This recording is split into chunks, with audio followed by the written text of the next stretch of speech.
Salut les bouseux, bande de sacs à merde. Quoi? J'ai le droit, hein? C'est pas une insulte oppressive. Comment ça, vous savez pas ce qu'est une insulte oppressive? Mais quelle magnifique introduction! Une insulte oppressive est un terme péjoratif avec une connotation stigmatisante. Voilà, c'est la fin de notre émission, j'espère qu'elle vous a plu, laissez un pouce bleu, au revoir. Hey, je vous ai bien eu, mais qu'est-ce qu'on rigole ici, putain d'enculé! Bon allez, un peu de sérieux, que diable. Et on va parler d'insultologie, la science de l'insulte, car les injures peuvent dire beaucoup de choses, comme j'avais pu le démontrer dans mon émission numéro 14, sur le mot candole. Mais tout se tient, comme mes couilles. Déjà, est-ce qu'une insulte peut être non oppressive? C'est-à-dire une insulte qui n'a pas de connotation sexiste, raciste, homophobe, psychophobe, etc. Une insulte, c'est fait pour blesser. La nature même de l'insulte fait qu'elle ne peut être politiquement correcte. Franchement, vous traitez quelqu'un de cornichon. L'efficacité est nulle, et c'est pas très sympa pour les cornichons qui ne demandent qu'à vivre en paix dans un monde plus juste. Toutefois, j'avoue que l'argument du on ne peut pas faire autrement est aussi limité qu'un trisomique. On peut peut-être affiner la réflexion et essayer d'insulter sans pour autant participer à une oppression, sans se comporter comme un gros con, comme je viens de le faire. D'ailleurs, mais quelle superbe transition! Merci. Le débat classique, c'est sur con. Que con serait une insulte sexiste, parce qu'à l'origine ça désigne le sexe féminin, qui serait alors dévalorisé. Bon, la réplique habituelle consiste à dire que le sens des mots évolue, en traitant quelqu'un de con ou de conne, personne ne pense à une chatte, à moins de penser tout le temps à la chatte. Ce à quoi on rétorque en général des conneries. Vous l'aurez compris, que l'insulte con serait sexiste n'est pas ma position, mais c'est celle de certaines féministes. Je vais pourtant essayer de les faire changer de position. Peut-être que ça pourrait leur plaire de changer de position, tu vois ce que je veux dire Et c'est très mal parti. L'étymologie n'est pas un argument, sinon on ne devrait pas parler d'homophobie qui ne signifie pas grand-chose. Homo veut dire semblable en grec. Ainsi, l'homophobie, c'est la peur de son semblable, selon l'étymologie. Ce qui n'a aucun rapport avec le sens qu'on donne à ce mot, mais franchement, on s'en bat les couilles.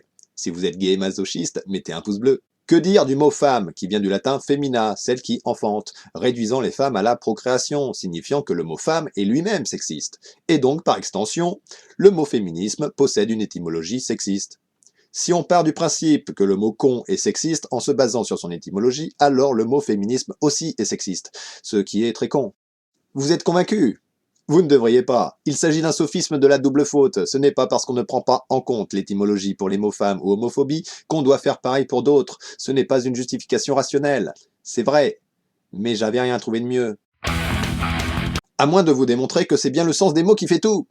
Phénomène répandu parmi les personnes concernées, il existe le retournement du stigmate, consistant, pour des personnes stigmatisées, à se réapproprier un mot habituellement stigmatisant, pour lui faire perdre sa connotation, pour lutter non pas contre le mot véhiculant l'oppression, mais contre son sens, et donc l'oppression elle-même. Voilà pourquoi des personnes homosexuelles peuvent se revendiquer PD ou gouine, voilà pourquoi il existe les slutwalk, les marches de salope, etc. Cela signifie également que si vous n'êtes pas vous-même stigmatisé, vous n'avez pas de stigmate à retourner, et donc vous ne pouvez pas, par exemple, utilisez n'importe comment le terme PD. Si vous voulez utiliser ce mot, il va falloir assumer que vous êtes quand même un peu PD, bien que vous savez, on n'est jamais trop PD. Quoi qu'il en soit, en effet, il faut utiliser ces termes avec du second degré, ici de l'ironie, pour qu'un comportement ou une condition ne soit plus dévalorisé en effaçant la connotation du stigmate, et donc la stigmatisation elle-même. Si le mot salope désigne une femme à la sexualité jugée honteuse, il est oppressif car impose à la femme un comportement moral rétrograde. Mais si le mot salope désigne une femme indépendante à la sexualité libre, où est l'oppression? Cette ironie, ce second degré, nous montre donc que c'est bien le sens des mots qui importe. En plus de cela, dans le domaine du sexisme, il faut savoir que des insultes peuvent être genrées ou non. L'insulte con ou conne et ses variantes a le même sens quel que soit le genre ou le sexe de la personne visée, ce qui signifie bien qu'il y a une égalité, y compris dans l'insulte. C'est beau. Contrairement à l'insulte salope, qui n'est destinée qu'aux femmes. Une salope serait une femme de peu de vertu, une femme qui couche trop aux yeux des gens qui ne couchent pas assez.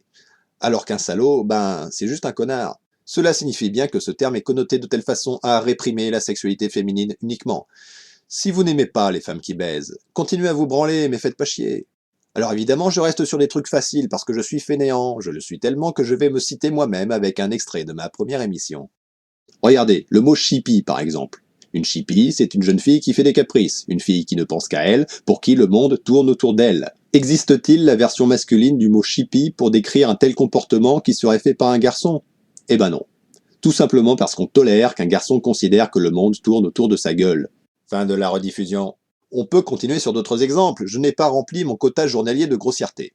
Tenez, fils de pute! Non, pas vous. Déjà, comme insulte, c'est pas sympa pour les putes qui s'en prennent plein la gueule de différentes manières. Et comme je le disais tout à l'heure, c'est destiné uniquement à réprimer ce que les femmes font de leur corps.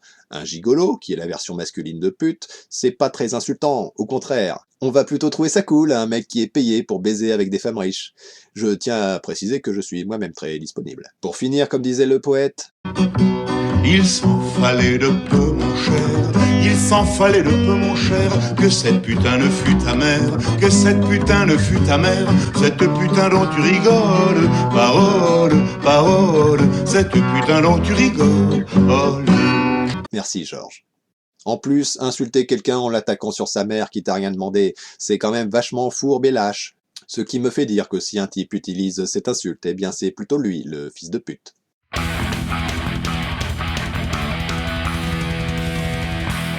C'est la deuxième partie de notre putain d'émission. Nous allons prendre un appel. Allô? Oui, allô? Monsieur Panzani, Oui. arrêtez de m'appeler. Mes auditeurs en ont marre de vous. Je les encule! Oh. Vous ferez pas taire ma liberté d'expression!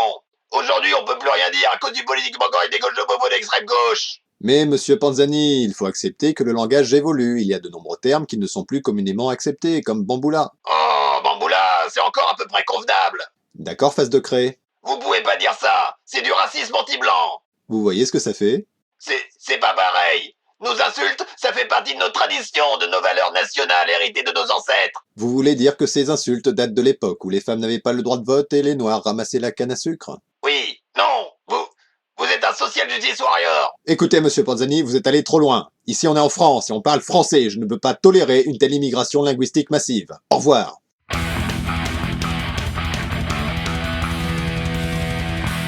Notre émission est désormais terminée, j'espère qu'elle vous a plu, n'hésitez pas à le préciser dans les commentaires. Vous pourrez retrouver dans la description les liens pour me suivre sur les réseaux et me soutenir sur Tipeee. On se retrouve dans quelques jours pour la prochaine émission chaque dimanche et mercredi midi.